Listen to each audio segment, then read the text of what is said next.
Hello everybody. So it's been a while since we've done a video, and as you can see, I've got some help today. So like I said in my notes on my page here, that as the seasons change, our videos are going to change because we're not just trappers, we're not just hunters. We do everything here. It's my Kentucky outdoor life, and this is part of our life. But we're indoors today, and I don't know if you can see all the stuff we've got out here today. Any guesses to what we're doing? Well, that is not cow's milk. This lady here has all the goats, personally milked. So we're gonna make us some goat cheese today. So this is my recipe. It's something I saw off YouTube and I like it. And it's not the only way to make cheese, but it's the way we make cheese. There's more than one way to cut the cheese, and we're going to call this episode Cutting the Cheese. Cutting the cheese. So get ready. We're gonna show you step by step how we do the goat cheese that we eat. The first thing we need to do is strain the goat milk because nobody wants to eat hair or dirt or any of that. Of course, that's just raw goat milk, and it's a few days old, which is ideal for it to be a little bit old. So anyways, they make pre-made little discs that can go in your strainer here, but I'm out, so my brother bring coffee filters, and they work just as well. So that just goes in the bottom of that, and then there's a little metal piece that kind of holds it down there. And so it's just gonna filter out if there's like any little particles. We keep it all very clean when we milk, but stuff happens. So anyways, we're just gonna strain that.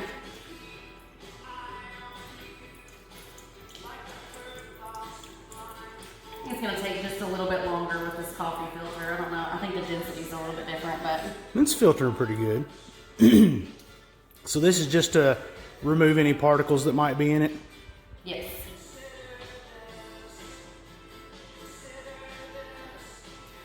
Okay. So when we get done with that, we'll be able to start warming the milk up. Okay. So the next step, once we get all this filtered, we'll be able to start warming, right? Yep. All right, so we changed from the coffee filter to cheesecloth because it's got a little bit of cream and clot and stuff in there, and it was really binding up the coffee filter. So we went with some cheesecloth, and as you can see, it filtered out everything. And when you're milking in a barn, you're gonna have little bits of hair and debris and stuff. And That's not bad for a gallon. Yeah, and that's why we filter, and that's why whenever you buy milk at the store, it's filtered. It's all the same stuff. You got to filter out the bad, so you can get all this goodness right here. Just like life, take the good with the bad. Just like life. Take the good, kick out the bad. So we're gonna turn our heat on now to this one. Which one's this fancy burner? I'm at my sister's house. We'll do it right there. And what we're gonna do now is we're gonna constantly stir this so it doesn't scald, doesn't clot up and stick to the bottom. And I'll do that part while she's doing the cleanup on her strainer. And then that will get us ready for our next step. All right, so we're rapidly coming up on our temperature. We need to get to 190 degrees. That'll effectively kill any bacteria or anything in it. And that's where, once we get to that point, we can turn the heat off and add our next step to separate the curd and the whey. So we're just stirring and waiting. We'll be back in a minute. Okay, so we have hit 160 and we're still stirring, keeping it going. We've got a lot of steam coming up, starting to get a little bit of clot, and it'll foam. So we're almost there. All right, guys. So we are just about, oh, there we go. We're at temperature. We needed to be at 190. We're coming on up. So now we are going to take this off the heat. You ready for me to help? I'm going to set this off here. No, you can go ahead and keep cutting your material out. So now we're going to add a half cup of white vinegar. You can use any kind of vinegar you want. But this is going to help separate the curd and the whey. So I'm just going to pour that in and give it a gentle, just basically folding it in. You're just wanting this to be fully incorporated in, and it's, as soon as you pour it in, you can feel it thickening up. Look at that. It's already making curd. So we're separating curd and whey right now. It's off the heat. And we're just going to let that stand for a little bit. Let it finish working through. And it's man, it's looking really nice. I think we're gonna have a good batch of curd out of this one. All right, so now that we've got all our vinegar in here and we've got our curd and our whey separated, as you can see, we're gonna strain it now. We're gonna separate the curd from the whey. So I'm gonna hobble my injured butt over here and pour this in. And there is a lot of liquid that goes into cheese making. So a gallon of milk weighs like 8.6 pounds. So out of that 8.6 pounds, you're going to average a pound of cheese. So we've got this in here. That's all that's left. You can see we're a little bit started to skim after I stopped stirring, but that's okay. We didn't stir after that point, so it's not in our cheese. So we'll set this to the side real quick. And we can lift this up if we want. We've got another bowl under here, so we can save our whey. So we're just going to finish letting this drain, and then we'll move on to our next step. So once we get this done, once we let all of it that'll drain, we're going to pick this up and we're going to turn it and squeeze some of that liquid out, squeeze the whey out before we move on to our next step. So we'll show you that here in a second. So my assistant is working on her Easter dress, if you can see. We like to do stuff our own way. She saw a pattern for a dress she liked, so she went and got material, and she's gonna have my mom show her how to sew up her own Easter dress. I've got the moo-moos down pat. Yeah, she's figured out her moo-moos. She's all about that moo-moo life. So I'm gonna sit my phone here and see if I can record this myself for a second. So this is cheese. So it's draining really good. You can see the liquid coming out. So what I'm doing now is I'm bringing this up and I'm gonna spin it to put some tension on it. And give it a little bit of gentle squeeze. And it's very warm right now, so I'm trying to keep my hands off of it. But you can see how milky the whey is coming out of here. So we're getting down to it now. And that's about a pound of cheese. But it's still very hot and still draining a lot.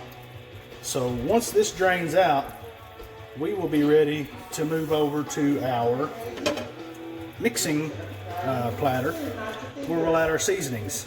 So I think we're gonna make, what do we say we're gonna make on this one? Garlic and pepper. Garlic and red pepper flakes. So it's our own interpretation of a pepper cheese. Kind of like B-Dub's spicy garlic. So Can never go wrong with never garlic. go wrong with garlic. Plenty of garlic. Keep the vampires away. Oh man, we just learned the Spanish word for vampire today. It tastes really good. Yeah, we'll have to ask Ruben what vampire was. We got to talking about chupacabras, and then he told us what the Spanish word for vampire is. So anyway, I'm off on a tangent. But once this finishes dripping out, we'll move over to our mixing board.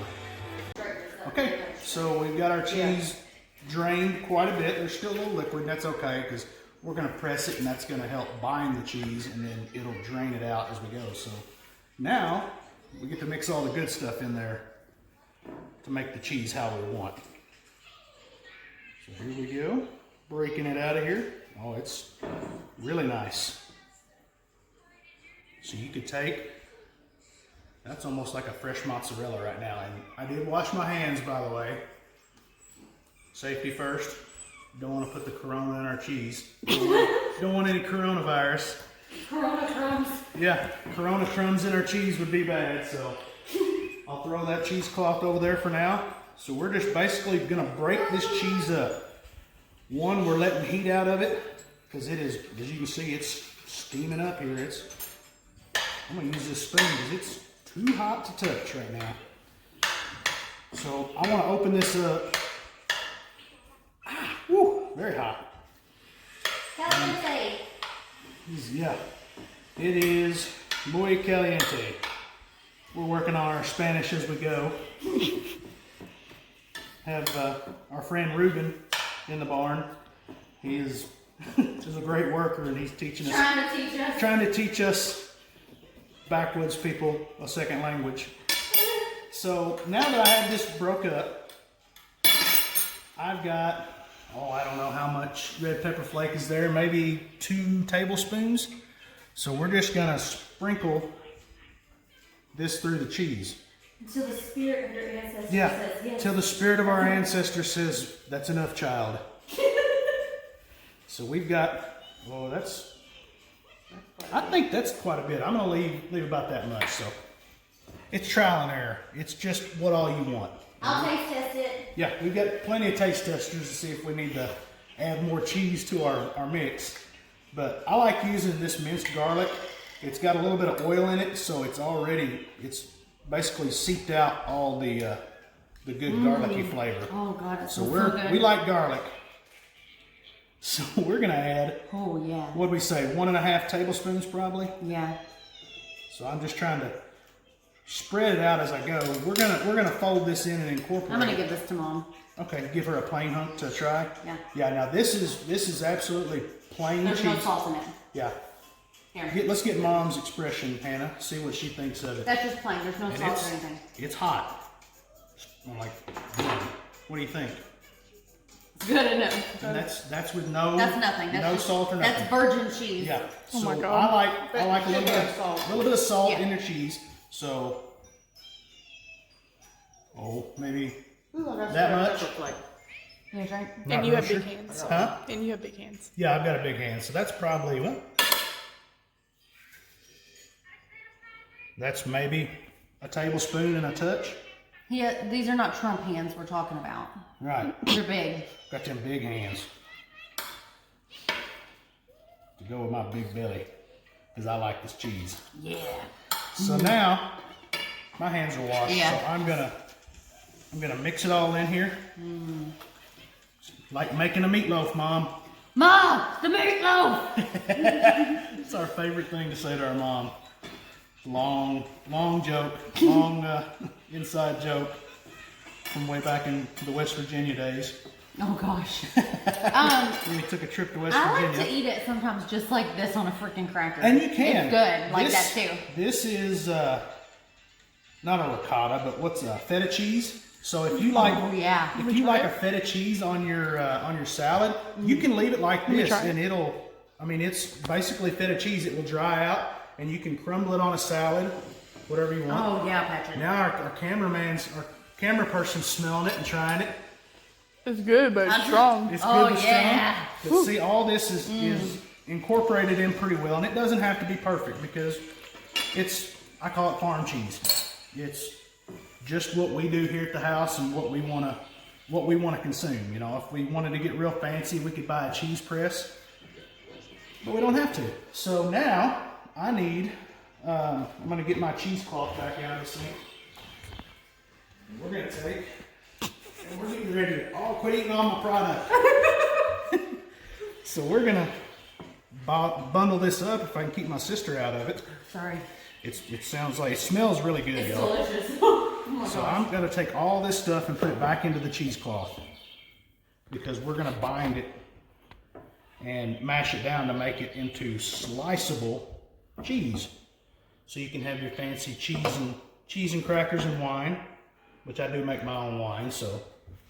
You know, Yeah, we like to do a lot of our own stuff just to see if we can do it. And Sometimes it turns out great, and sometimes it's just an utter disaster. This is not a fancy. This is like if this is everything that you have at the house if you have raw goat milk. So you can make it with vinegar. There's no rennet or anything like that. So anybody could make this if they wanted to. Right. You don't have to have anything fancy. This is not fancy, By no means is this fancy. So now, but it is delicious. yeah, I rolled this up a little too much. So now I need to show you my redneck cheese press. So if my camera person will follow me over here. We have a cutting board draped over the sink. So I'm pressing this down real good and tight. I want it to be good and tight. But the cutting board is at a slight angle with a towel propped up underneath it. So as you can see, we've got a little bit of moisture coming out. We've still got some whey coming out. This is going to drain into the sink, as you can see right here, with it being at a slight angle. And Jennifer is filling up a pot of water, and that's going to be our weight. Redneck Chris. Yeah, our weight to press our cheese out. So I want to get this part flat because it's going to have a pot on it. So I'm just Of course, trying there to, are molds and things like that. We're just making this because we want to eat it. yeah, it's not going to Not be fancy. pretty. If we wanted to, dogs are on full alert. You'll hear that in a lot of our videos, either my dogs or my sister's dogs. So we don't do anything fancy. We make cheese. Is that pretty heavy, Jennifer? Oh yeah. Okay, let's shut that off. So now, as you can see, we're putting this pot on here, and I'm mashing it down till I can get it to where it'll sit on its own. So this, We can add some more.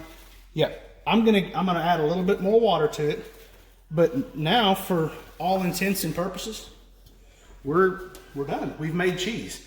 So once this gets done, I'll put a coating of salt on the outside of it. What that'll do is that'll help draw any leftover moisture out of it that's in it. And it'll also give your cheese a rind, which will help when you're cutting it. It's not gonna mush down and go all over the place. Plus, it gives you a little bit of salty zing to it. But once it's dried, you can brush off, get a little brush and brush the salt off of it so you're not eating pure salt. So as you can see, we've got cheese draining and we've got cheese made. So I hope you guys have enjoyed this.